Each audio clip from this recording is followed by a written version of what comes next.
Bagaimana agama menjustifikasi posisi perempuan yang seringkali tidak setara dalam teks-teks kuno mereka? Oke, jawabannya penting untuk dipahami bahwasanya agama tidak pernah menjustifikasi ketidakadilan atau diskriminasi terhadap perempuan.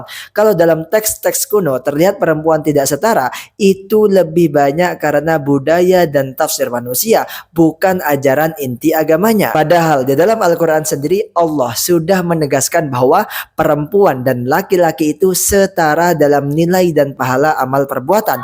Misalnya dalam surat An-Nisa ayat 124 yang menyatakan bahwasanya barang siapa yang mengerjakan amal soleh baik laki-laki maupun perempuan sedangkan dia beriman, maka mereka akan masuk surga dan tidak dizolimi sedikit pun. Dalam tafsir Ibnu Katsir dijelaskan bahwa ayat ini menunjukkan kebaikan, kemurahan dan rahmat Allah yang menerima amal soleh hambanya baik laki-laki maupun perempuan asalkan disertai iman. Allah berjanji akan memasukkan mereka ke dalam surga dan tidak akan menzaliminya serta tidak akan mengurangi sedikit pun pahala kebaikannya.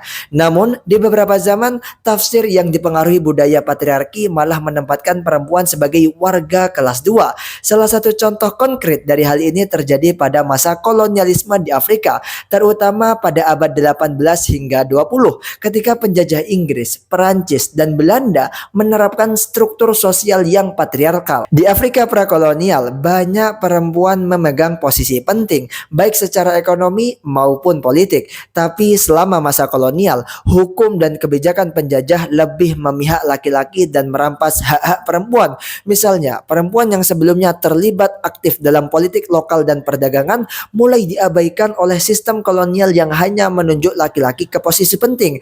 Hal ini secara nyata memperlemah peran dan kedudukan perempuan. Padahal bukan ajaran agama yang mendikte itu, melainkan pengaruh budaya patriarki dari sistem kolonial. Jadi agama sebenarnya mendorong penghormatan terhadap perempuan. Namun ketidaksetaraan itu muncul karena tafsir atau kebiasaan masyarakat, bukan dari wahyu itu sendiri. Seperti itu, terima kasih, saya Din Madani. Kalau suka jangan lupa follow dan sebarkan biar manfaatnya semakin meluas. Diskusi di kolom komentar.